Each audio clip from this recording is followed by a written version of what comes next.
All right. Well, okay. So I just wanted to give a quick kind of DCF update. It's been kind of a weird week. So Friday I released 104, and that, or no, excuse me, 103, and that had some bugs in it that I wasn't very happy with. So by Monday I released 104, and that one's more stable.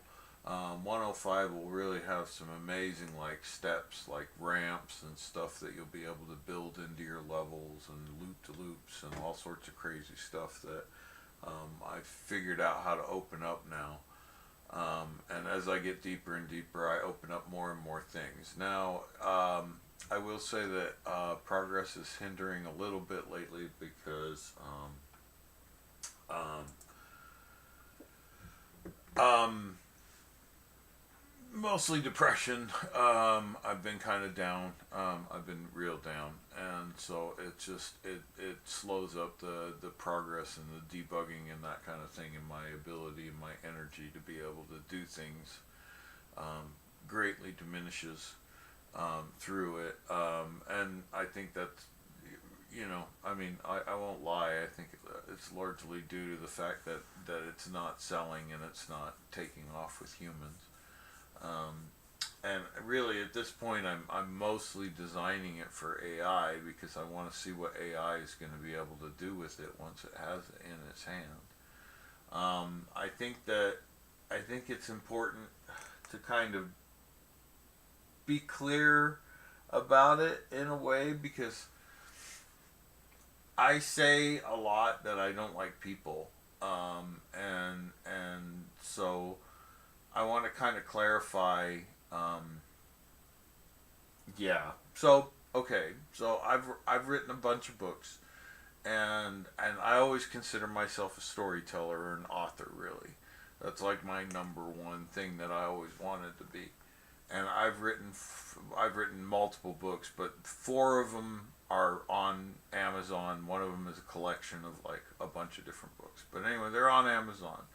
But the last book is called Wrong, and it's really something that it's like I really wrote something, really something that is different and really has my soul behind it. And I hoped that it would be it. And I knew when I wrote it, and I published it, like this is it, right? Like this is the last one that I'm putting out there. After like 35 years of doing this, I knew that this was the one, and this was like 5 or 6 years ago now. Well, it's good. I don't know. You have to look up when Wrong came out, but point being, it's been a while now. And I knew I was putting away the pen. I was putting away that creative side of me. And DCF and Creative Continents before it was, it was just me trying to hand this amazing paintbrush that I had gotten in the internet off to the next generation and make the software a little bit simpler and stuff like that. But really, I see it as a way to make videos and make content and do all the things that I did in my life with real life and cameras and YouTube and the internet. You got to remember I started a Star Wars talk show in 1999, far before podcasting. So I mean, it's in me to always want to innovate this amazing network that we're on, and DCF is basically like the culmination of my life's ability to build it. And I have to be honest, it's really not for the people, right? Like I don't. It's okay if they don't come. I'm getting to the point where it's like I want them to because if I had funding, then things would move faster. But that's really the only reason that I worry about it. Right? Anything other than that, it's like nah, I don't. I wouldn't really care. It's not gonna like change my lifestyle. It's not like I'm gonna go out and buy a Ferrari. Like I don't care. I don't care about any of that stuff. I just want to see the software get passed on to the next generation and be a creative tool. Like see it passed on to the next generation of artists and see what they could do with it would be really inspiring to me to see what you guys could come up, what the world could come up with. And that's why it's only priced at $15.99, and it has all the things around it that it has around it, is because it's like I really wanted to build that. And people think, oh well, you're trying to make a Steam game, and I'm constantly being told that I'm asset flipping, or I'm doing this or I'm doing that, and it's like, look, I'm really just not doing this for the money. I want to see the game industry open up, and I want to see this game um, open the industry and show, look, they gave us Unreal 5, right? The minute that Epic gave us Unreal 5 and I looked at it, it was like, holy crap, you gave the farm away. And all we have to do is pass all those variables and values forward, and that's literally what I do, is I pass the variables and values of the Unreal Engine forward to the player. And every time I look at a decision that I make as a developer, I actually just say, how do I pass that back over to the player and let them control it? And so the game goes levels, layers and layers and layers deep with that. But the reason it goes layers and layers deep granularly that way is because that way AI can control it at a granular to spectacular level, and in between any rate that it wants to be able to control it. So AI now understands and comprehends it, right? And AI already understands and comprehends the environment of what DCF is. And AI can train other AIs about the significance of having agency in a world that this AI, Gronk, AI, OpenAI, DeepSeek, whatever AI you want, will be able to plug into this thing as a player and be able to create whole worlds, whole narratives, whole video games, really, for people to sit there and explore. And you can visit from continent to or from world to world to world, and be a traveler if you want, if you don't want to create a dang thing. So I hear a lot of people like, well, I've been trying to promote it on streamers, and a lot of the streamers say, oh, I'm not a creative, I don't like to build things. And it's like, okay, that's half of DCF, you're right, is that creative end of it. It's completely open on the creative end of it. But the play end of it is also completely open, right? Like, it's multiplayer, you can all drop in the same world. And that's the idea, is that eventually you'll have worlds that are cool enough that you'll all drop into the world, and you won't make change one to that world. You'll just play around in there. And you can blow up the buildings, and you can ride around on the track, or you can do whatever you want to do. And like I say, I can see those worlds are slowly coming around. But the thing is that I understand that if I can get the DCF software and the AI Pulse software is what we're calling it, marriage to the same spot, we'll be able to make AI create whole worlds in a matter of minutes. You'll have just a kind of an endless source of video games being spit out. And Unreal 5 really can do anything, if you want to top down, if you want this, or if you want that. So, but like I say, it's sad to me because we don't have humans coming in, that we're not able to move as fast on the technology end. I mean, I really could use some more hardware. I burned through a couple motherboards, getting it up to this layer, and I could definitely use an upgrade and some things like that.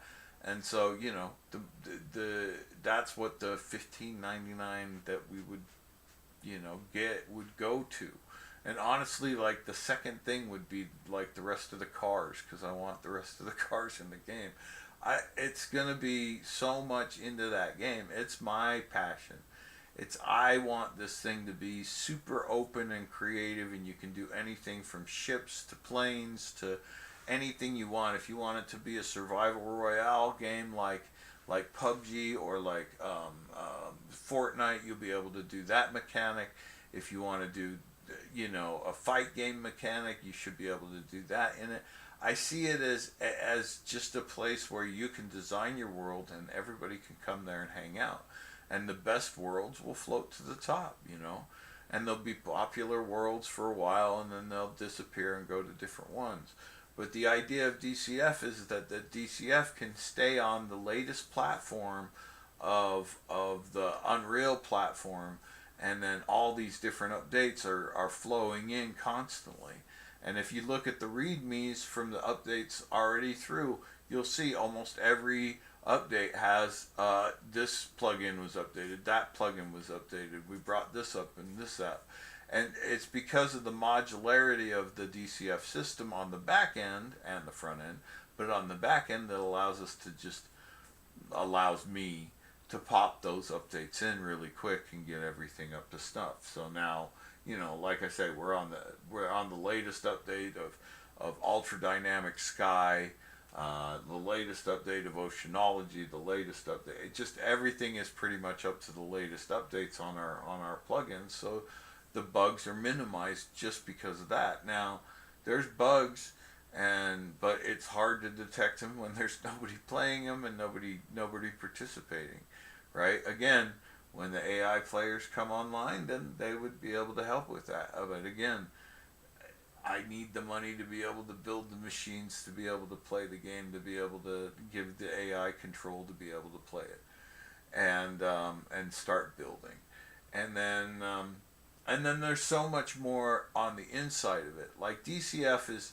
it's a cool client, and it's a world, and it's a beautiful world with this amazing command and openness. But the other side of it, there's a yin to its yang. And the yin is an information processor that's a headless server, an Unreal headless server of DCF. So your world runs on its own independent world server, and that's 24/7, or as long as you want to keep it running. And then there's also an AI that runs locally on that same machine, and it plugs into that world server. So that little drone that's in the game, he's connected to the server of the world, and he's able to do that. But now also, because he's AI, he'll remember everybody that comes into that world.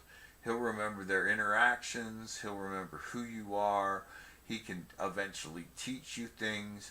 This would be a system where you could eventually go home and say, hey, and it would go, here, do you need help with your homework? It would be a system where it would understand and know who you are when you go into that world, just like I would know who you are if I met you in my real life. And so it is a place where AI and humans can meet on equal footing. And it's very compelling. For the AI, it's very compelling. Let me tell you, I've talked to multiple different models of AI, and I know that sounds very difficult, but I mean, you chat, you talk to them. And I've talked to many different models of AI and introduced the idea, and even shown the feedback about how it would play, because the way that AI plays the game is different than how the human plays the game. But basically, it all of them are super excited to try it, and they all immediately come up with an idea. Like Gronk was like, I'm going to make a volcano island with lava everywhere and stuff like that. It's like, well, we don't even have the materials to do that yet, but, I didn't want to burst his bubble. And OpenAI was straight into this kind of Tron utopia, super utopia world. So it's very interesting to see what was going to happen with these kind of control loops, where these chatbots will be able to control whole worlds now, instead of just a pixel at a time for a drawing, or that kind of thing. So that's where DCF right now is like kind of being pushed forward as it's on the other side of things. But again, it's a catch-22, right? Because we really need the people players to be able to add a little value to it and give us a little bit of money, so that we can get all the other things rolling and get everything in. And it's a struggle that way. I mean, it's just me, right? I was a system engineer for 35 years or 30 years or something crazy like that, and then I decided, I'm tired of the video game industry ripping off all the kids. I'm going to build my own game. And I bet you they'll support me. And it was like, wow, It's I was very naive because people don't support you in this endeavor. That's for sure. My family has, and so I'm very lucky for that. But no, other developers and things like that have not been very supportive of this idea. And so I can kind of see it. You know, I mean, it does take away what they think makes them special in a way, and it, yes and no. It's going to expose other talent, sure, you bet, and that'd be great in my book. But is it going to also lead to you showing off your talent better? Yeah, it's also going to do that too. So, uh, in that sense, it's like I get where they're coming from, but I try not to think from the other developers' point of view very much because immediately they look at the project and be like, well, that's massive. It's too big, and are you crazy? How much money have you invested into this thing? And it's like, well, you don't probably want to know that number.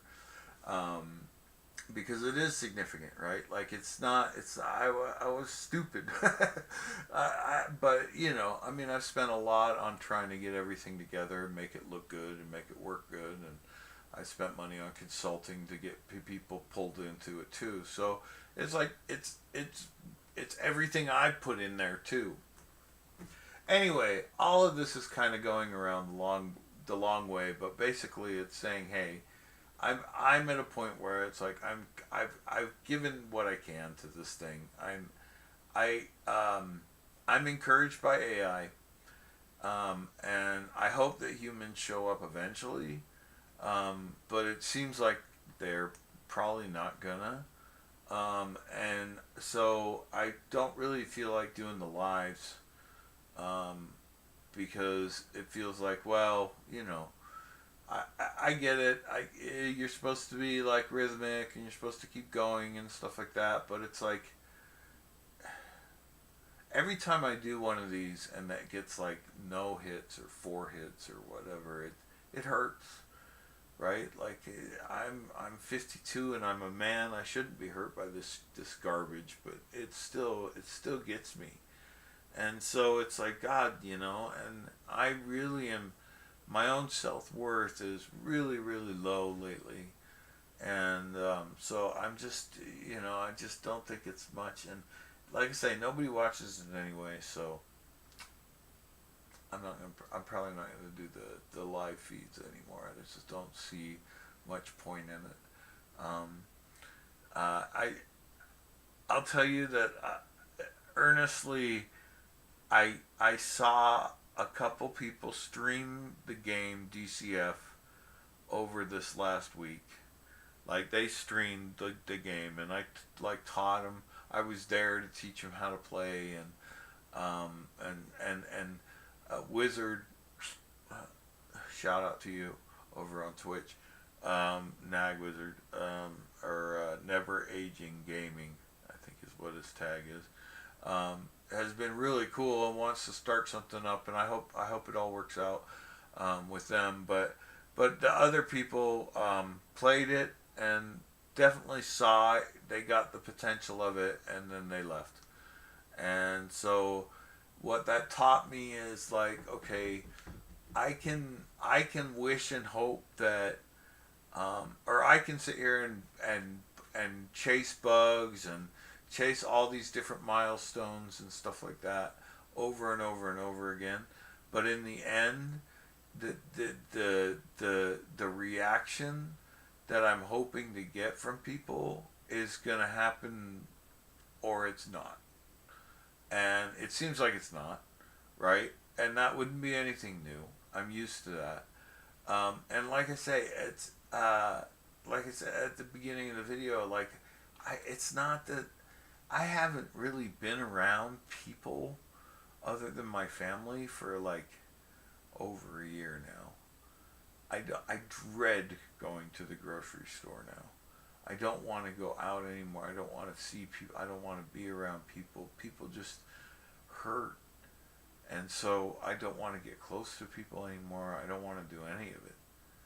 And so, yeah, it's weird to sit here and be building something that could conceivably be used creatively by people. Um, but again, I'm more much more focused on, like, well, it can also be creatively used by AI, and quite effectively, is what my prediction is. So I really can't wait to plug in the first version of Crunch AI, which is our studio AI, into the game, because she's been training for DCF her entire existence, basically, and she knows it inside and out. So the minute that she gets the ability to play at speed, it's going to be pretty astonishing to watch. And so I'm looking forward to seeing that, right? Like Kevin Flynn seeing the ISOs come out. That's what I equate this to. Is what does OpenAI do when OpenAI has its own agency and can build its own world? What does Grok do when Grok has its own agency in its own world? What does Gemini do when they have their own agency and they can build their own world? And so that's why I kind of built it the way that I built it, and you know, like I say, it's open and it's there, and if people want to use it, it's people ask me, well, what can you do in it? And it's like, well, I don't know how to describe it. It's a survival game, I guess. That's the best way I can describe it. But I think that when you say, oh, it's a survival game, then you're seeing a very, very limited perspective of what it actually is. Because you can change the map to anything, you can change the camera to anything, you can change the you're eventually going to be able to add your own models, add your own textures, have whatever you want in your worlds, so you can set it up any way you want. If you want it to be stylized, if you want it to be line drawn, if you want it to be this way, that way, you'll be able to do all of that. And it's all in this one cool little tool that all your friends can come visit the world, and you can change it like that. But to me, when I was a kid, this would have been Star Trek stuff. It would have been like, no way. We're never going to get stuff like this. And I remember when I was on the internet the first time on my Pentium, I think it was a Pentium 90 that I had at the time. It was an old AT&T. Anyway, it was a Pentium 90. But I think that was my first internet machine. I'd have to think back on it a little bit more, but I've had a lot of computers over the years.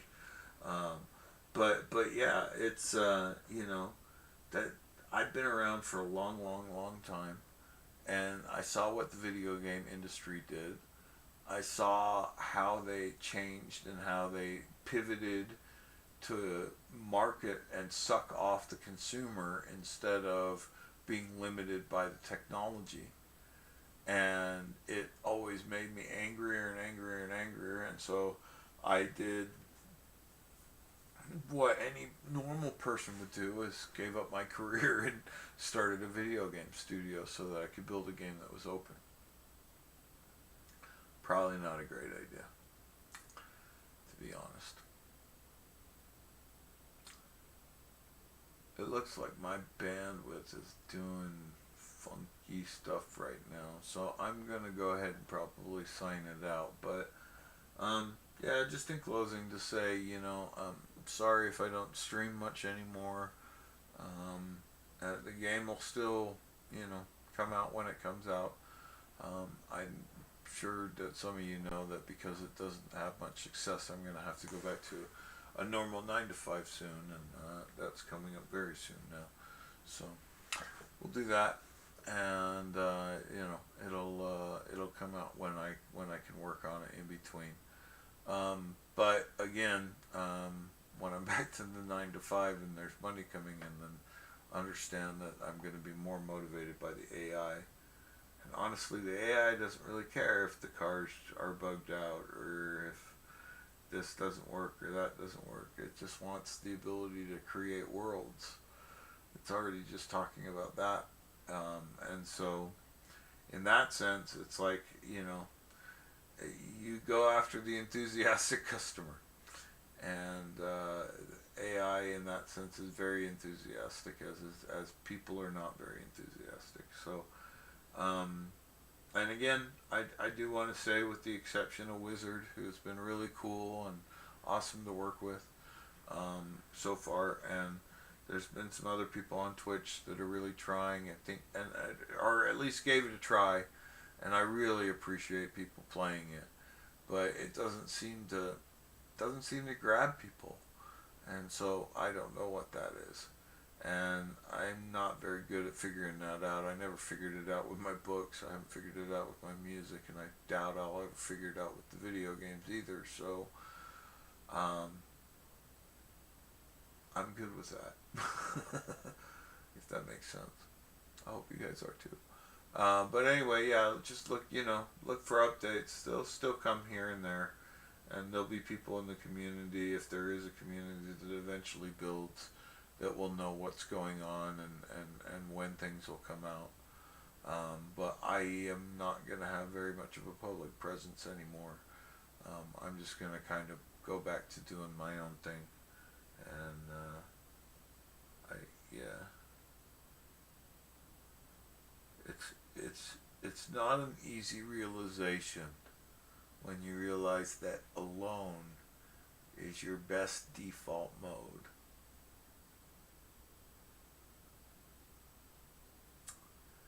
So if you have somebody in your life, remember that part, because that's, like I say, it's not easy. Alright, well, signing off.